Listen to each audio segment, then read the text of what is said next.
Então, como passaram meu currículo, já viram que eu sou bem velho, né? Então,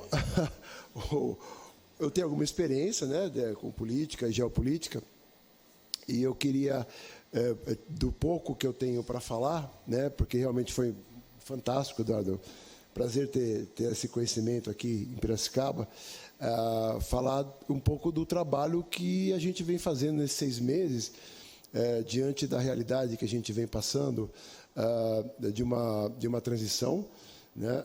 Justamente o que a gente tem tentado e estudado e tentado realizar é o planejamento em si, territorial, né? E o territorial aí significa para a gente urbano e rural também, e o planejamento, não o planejamento financeiro. Então, quando você pesquisa se a secretaria, se em Campo Grande tem agência de planejamento, instituto, tal, a gente vê que, dos 5.468, né, Eduardo, município tem uns 40 só que é instituto, né? E quando eu fui, o que eu quero contar para vocês é um pouco da experiência que eu tive num evento da ONU Habitat em Maringá agora, que foi fantástico, com representantes desses institutos de planejamento do Brasil, tinha 8 estados lá representados, o Alex estava lá, da ONU Habitat, né? Então, o Alex estava lá, fantástica figura. Então, o que eu aprendi lá, o que a gente vem fazendo aqui relacionado com lá, e o que eu notei que realmente o carinho do Brasil por Piracicaba, o pessoal queria fazer um evento próximo aqui em Piracicaba, eles adoram Piracicaba, e realmente é uma cidade fantástica. Então, o que é interessante foi notar que desse total de cidades, umas 40, no máximo 50, tem o seu instituto, né?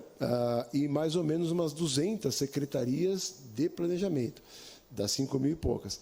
E normalmente dessas 200 que eu pesquisei na internet, mais da metade é planejamento financeiro, relacionado ao que se considera no Ministério do Brasil, de Ministério do Planejamento, é finanças. Agora, quando você fala em planejamento territorial, né, e ele está diretamente relacionado à gestão territorial, eu queria indicar para vocês o trabalho que vocês vêm fazendo, né, que se vocês puderem baixar no site da ONU Habitat, é a nova agenda urbana de 2020. Tá? Só tem espanhol por enquanto, tá? Tem inglês também. É fantástico esse trabalho, ele me deu uma noção, de algumas noções que eu quero passar rapidamente para vocês. Ou seja, até 2035, e Piracicaba tem agenda 2030, tá? Também. Até 2035, a maioria da população mundial vai viver em regiões metropolitanas. Então, isso é fato, né? Isso já não tem, mesmo que pare de crescer, vai sempre aglomerar em regiões metropolitanas, né? Então, as dimensões da sustentabilidade, os objetivos, os 17 objetivos do desenvolvimento sustentáveis, que são utilizados para formatação, não só dessa política, como outras políticas, a gente nota que normalmente se falava em economia, em sociedade e em meio ambiente. A nova variável, que eu achei muito interessante, que eu quero citar para vocês, é a variável espacial. E essa variável espacial, ela tem tudo a ver com o nosso trabalho, tá? Não só a equidade social, como a densidade urbana relacionada no espaço, seja ele urbano, seja ele rural, ou principalmente periurbano. O que é o periurbano? É a região que a bexiga está estourando, né? São os limites da área urbana que estão se expandindo, tá? Então, o que eu queria falar disso, da agenda que realmente é muito importante, que todos tenhamos conhecimento, independente do que aconteça. Acho que, como cidadão, independente do nosso Estatuto da Cidade de 2001, a gente tem que ter em mente isso, porque isso é a ONU que está pensando, né? Então, e realmente é interessante aqui você notar a metodologia, como que o planejamento está diretamente ligado à gestão e à fiscalização, no caso, né? Então, como isso eu tenho vivenciado no IPLAP. A minha experiência no IPLAP, nós temos hoje 9 pessoas, lá no IPLAN de Maringá são 25 pessoas, né? Que justamente a gente começa a trabalhar junto, e as pessoas que estão gerindo o espaço, que está passando o processo e passa bastante. E como você falou, a coisa irregular aqui, primeiro rural, é a maioria, sem dúvida alguma. Então, como a gente gerir, como você fazer virar o plano diretor, como você fazer virar o código de obras, é a grande dificuldade. O planejamento, eu acho que está legalzinho. Dá para melhorar a coisa? Dá. Dá para pensar mais em meio ambiente? Dá. Dá para pensar mais em social? Dá. Mas quem der uma volta na região aqui de Piracicaba, eu fui dar uma volta, eu que sou ambientalista desde os tempos de faculdade, eu quase chorei, eu não dormi direito. É um filme de terror, né? Então, a gente tem lixo, esgoto, tudo que você imaginar em Piracicaba, que é o 40º, de 40º a 60º IDH do Brasil. Então, esse fato, eu acho que é importante mostrar. Eu quero mostrar para vocês o que a gente vem fazendo no IPLAP nesses 6 meses, diante do trabalho histórico que foi feito, né? Que foi um trabalho de exemplar no Brasil, projeto Beira-Rio, plano diretor feito aqui mesmo, né? Nós estamos fazendo alguns trabalhos que eu quero relatar para vocês rapidinho, para não perder muito tempo. Ou seja, vamos começar pelo trabalho do Marcelo, que é o DPH, tá? Realmente, o que a gente tem discutido muito é a parte não só de patrimônio histórico, como cultural, natural e imaterial, como isso pode ser valorizado, como isso pode ser passado para a educação ambiental. Nós temos feito trabalho de valorizar os patrimônios e como isso pode entrar no planejamento. É um campo fantástico, tem vários trabalhos científicos, né? Então, o patrimônio, ele é fundamental. Por quê? Se a gente fica uma cidade industrial, por que muita gente vem para Piracicaba, muita indústria vem para cá? Porque não vão para Campinas. Porque Piracicaba é uma cidade agradável, uma cidade turística, que nem você falou. Se você sair fim de semana, mesmo com o nosso turismo delapidado, também assim como em Plapa há vários anos, nosso turismo, você sair aqui na Beira, como você vai com seus amigos, metade é placa de fora, aqui da região. Então, nós temos uma visitação, porque é uma cidade agradável. É uma cidade que, quando você pega... eu tenho alguns índices que eu não vou entrar agora, é o índice de bem-estar da Dinamarca, né, o índice GERO, tem algumas variáveis de como o planejamento vai melhorar a qualidade de vida, o bem-estar, independente da classe social, e se inserida no espaço, né? Então, esse é o que vem se estudando, que eu estou tentando acompanhar aqui, né? Agora, o que a gente tem feito mais ultimamente foi trabalhar muito com o que se chama de risco ambiental, né? São as emergências, é a porrada, tá? Ou seja, o que a mudança climática, o que o crescimento exacerbado vem causando, ou seja, o risco ambiental. O risco ambiental hoje se resume aqui na nossa região, principalmente em escassez hídrica, em enchentes e um pouquinho de desmoronamento. Então, esses riscos ambientais a gente tem tentado levar à frente no IPLAP, tá? Ou seja, com relação à escassez hídrica, nós fizemos um mapeamento de 15 áreas, Piracicaba não tem água, está faltando água aqui, mas nós conseguimos localizar, independente de custos de infraestrutura e de viabilidade, 15 pontos que a gente pode realmente fornecer água a Piracicaba 2.000 anos, dentro do crescimento populacional. Esse é o cálculo que eu fiz, né? Então, a gente tem água em Piracicaba, basta a gente gastar um pouquinho e a relação custo-benefício não é tão grande, tá, Eduardo? É uma relação legal, né? E a seleção do local que a gente optou foi a barragem no Rio Corumbataí, que corresponde ao nosso parque linear previsto no plano diretor do Rio Corumbataí. É na região da usina Costa Pinto, que vai atender, além da escassez hídrica, ela vai atender a parte turística recreativa, principalmente Santana, Santa Olímpia, tá? Então, nós temos esse projeto, que é uma barragem que a água não vai passar, não vai chegar encharqueada, a represa vai ficar em Piracicaba, é muito perto da nossa atual ETA, né? Não vai ter muito custo de transposição da água, e esse é o projeto que nós estamos com o TR já em aprovação, tá? O segundo projeto é justamente o projeto Geoparque Corumbataí, que são alguns municípios que todos eles quase fazem parte da região metropolitana de Piracicaba e que estão inseridos nesse nosso projeto do Parque Linear do Corumbataí, tá? Então, lá nós conseguimos inserir Santana, Santa Olímpia e Artemis, e conseguimos, com esforço, com habilidade, inserir todo o projeto Beira-Rio, inclusive o seu desenvolvimento futuro, porque o projeto Beira-Rio está limitado hoje. Então, a gente conseguiu que qualquer coisa que a gente faça na área linear ribeirinha do Beira-Rio seja, para as futuras gerações, considerado como da educação ambiental pela Unesco. Tá? Então, isso é outra coisa. O outro parque linear que nós estamos também para ser aprovado é do Piracicamirim, uma vez que é uma região que inunda muito. A gente está se baseando num parque linear com uma barragem tipo esponja, que se chama esponja, ou seja, é um lugar que ainda está livre de urbano, e aqui inunda, né? A jusante inunda. A montante nós vamos fazer uma barragem tipo um piscinão, que quando cair aquelas pancadão de chuva, a gente consegue segurar um pouco para aliviar lá no Piracicamirim, onde inunda constantemente, que é o nosso maior problema hoje de enchente.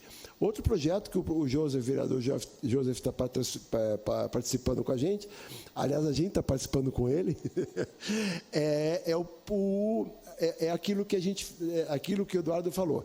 Ou seja, existem duas condições, tendências geopolíticas hoje.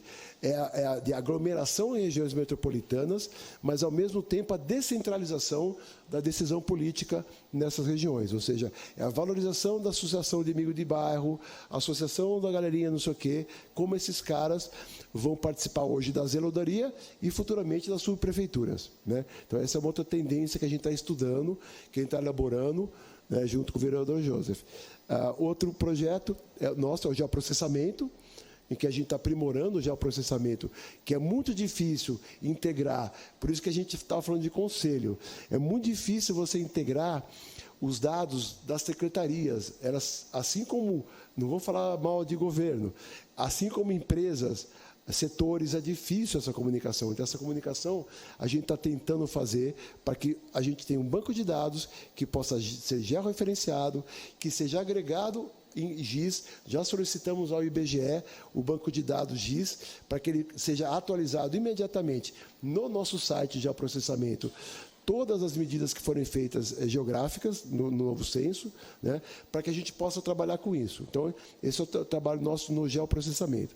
Por fim, a gente fez também o senhor Castelo da SEMA, né, e o senhor Márcio tinham um trabalho de mapeamento das capelas e igrejas de Piracicaba. São 114 urbanas e 44 rurais. O que a gente está tentando fazer é justamente a integração disso, uma vez que todas elas vão enriquecer toda a diocese da região de Piracicaba, que são cidades que estão na região metropolitana de Piracicaba, que você possa fazer caminhos de turismo religioso, caminhos de procissão, caminhos como o de Santiago de Compostela, né? Então, esse é outro projeto que a gente está participando. E tem o do Marcelo. Você quer falar um pouco, Marcelo, do projeto do Engenho Central? Que nós estamos fazendo um projeto do Engenho Central, junto com a Secretaria, a Centur, e as galerias e todo o estudo arqueológico, né, que o Marcelo tem pós-doutorado nisso, fantástico trabalho, que ele quer. Eu acho que vou passar a palavra para ele um pouco. Valeu, Marcelo. Então, ainda em fase de elaboração, são 3 propostas de roteiros turísticos no Parque do Engenho Central, um contemplando a usina, outro contemplando toda a área verde das matas que estão dentro do perímetro do parque, e um terceiro roteiro ainda mais difícil de executar, porque ainda precisa de uma infraestrutura, que seria o roteiro dos subterrâneos, os túneis e galerias do Engenho Central para conhecimento do público. Então, para isso, será elaborado um trabalho de sinalização turística, que a gente vai começar a fazer agora, ainda esse mês, para visitas guiadas e autoguiadas. Então, todo um aparelhamento para que quem for sozinho possa se orientar, e que também haja guia no local para orientar grupos que forem fazer as visitas. Beleza, Marcelo. Então, só para terminar, né? Eu sei que minha apresentação é muita coisa, mas eu ganho muito pouco com tudo isso, entendeu? Eu ganho mesmo como funcionário público. Eu queria só salientar que eu também faço membro do Grupo Especialista de Saúde e Bem-Estar na Natureza, da UCN-WCPA, tá? Que é a maior entidade internacional de natureza.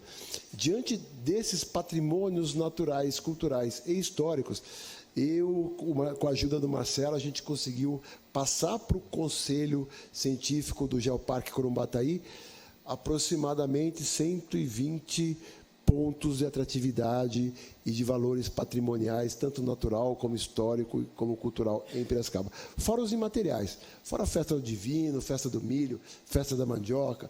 Então, fora esses patrimônios, então, o que eu estou tentando, eu descobri que eu estou fazendo isso, foi em Artemis esse fim de semana, no fim de semana do Bem-Estar Mundial, de eu estar vendo que as crianças, quando você fala em planejamento, eles começam a prestar atenção.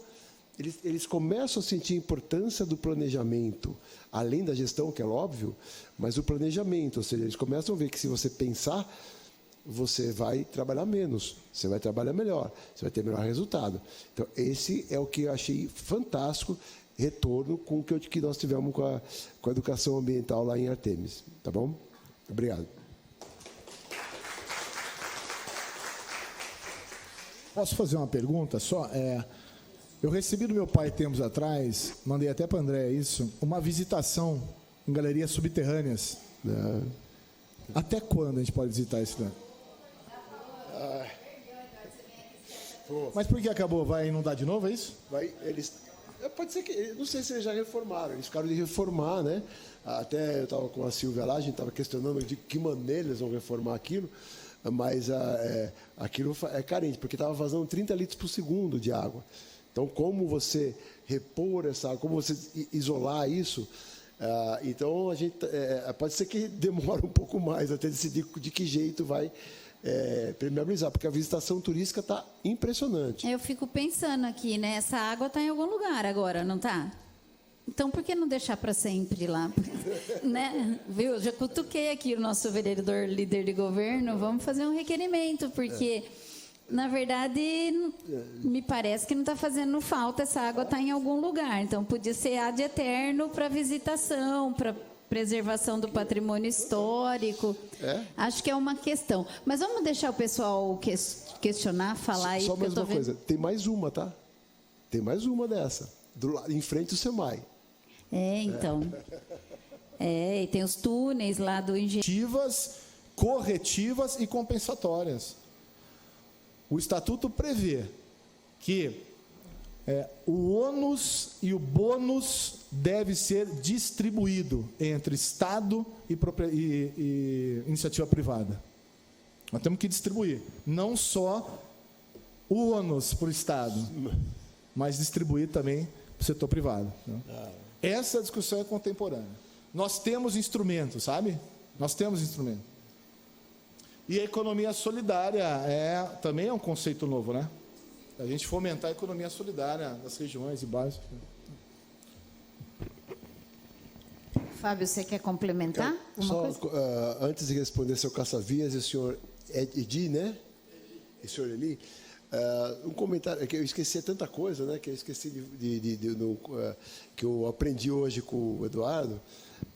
É a relação da urbanização com a industrialização. Isso eu achei fantástico pelo momento que Piracicaba passa, um momento de elevado grau de industrialização. Nós estamos no momento, por ser centro de região metropolitana, por atrativo, por espaço geográfico, que muitos pensam que não tem, e tem, normalmente em área rural, lógico.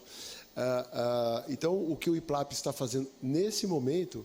Nós estamos começando a fazer tipo um manual, uma planilha dos indicadores e dos parâmetros de sustentabilidade das indústrias. Ou seja, o que é uma indústria sustentável, o que é um distrito industrial sustentável.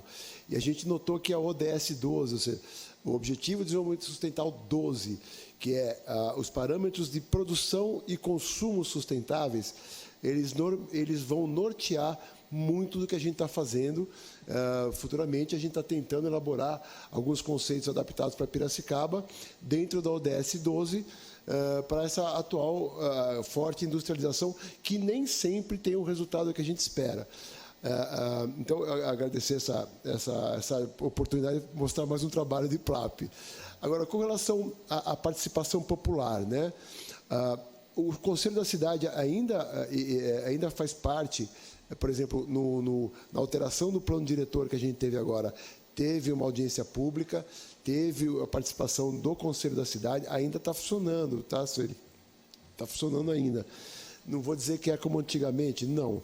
Mas, justamente, esse conceito de participação em orçamento municipal e tal, realmente só vai ter valor, na minha opinião e na nossa opinião, quando a gente começar a aplicar o conceito da descentralização da decisão e da cobrança pública, ou seja, a governança descentralizada.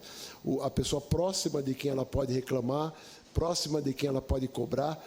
Então, o que a gente está incentivando muito eram coisas que estavam esquecidas, que eram as associações de amigos de bairro, que era para fazer um evento, que era para não sei o quê.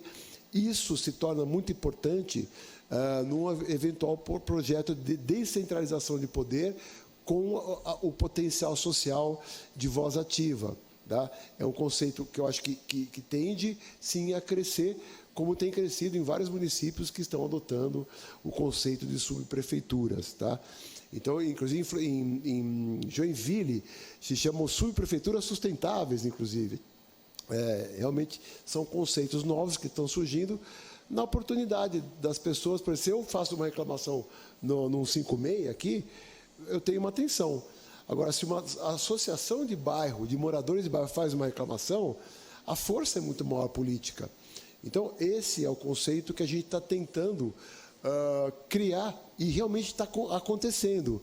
A Amaporto, várias associações de bairro que estavam esquecidas aí, com o caso de Artemis que a gente está fazendo, com o caso de Tanquinho, que a gente também está tentando, lá com o Sobertin, observar o que eles têm feito em termos de gestão descentralizada, porque são núcleos urbanos periurbanos, e esse periurbano está muito claro aqui nessa agenda urbana, que justamente é o tecido da bexiga que está para estourar. Então, esse é o periurbano. Né? Então, é mais fácil você fazer associação de amigos de bairros em núcleos urbanos ou periurbanos, ou núcleos rurais, como se diz. Né? Então, o que acontece é que, naturalmente, eu mesmo fui votar na associação do meu bairro, que fazia 10 anos que eu não votava. Então, as associações de bairro, quando elas notam que a governança está dando atenção para elas, realmente elas vão se interessar em se fortalecer, se organizar para ter voz ativa. Tá? Então, esse é o movimento social que eu venho observando aqui. Tá? É isso. Rapidamente, acho que o desafio, sabe, Fábio, é descentralizar o orçamento, né? Também, claro. Esse é o desafio, né? Claro. Então, e aí a voz ativa da conversa. Vamos, seguinte, nós temos direito a tanto, né? O representante já conversa direto com o seu vereador, com o seu deputado, né? Então, é uma força política natural, é o tecido político, geopolítico.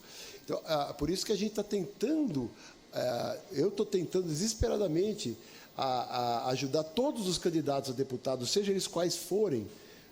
Desculpa, mas os piracicabanos, tá? Por quê? Porque a verba vem para os deputados hoje. Então, a gente tem que aprender a votar em piracicabano. Essa é a minha opinião, tá? Gente, 4h25, aí nós temos mais 2 inscritos.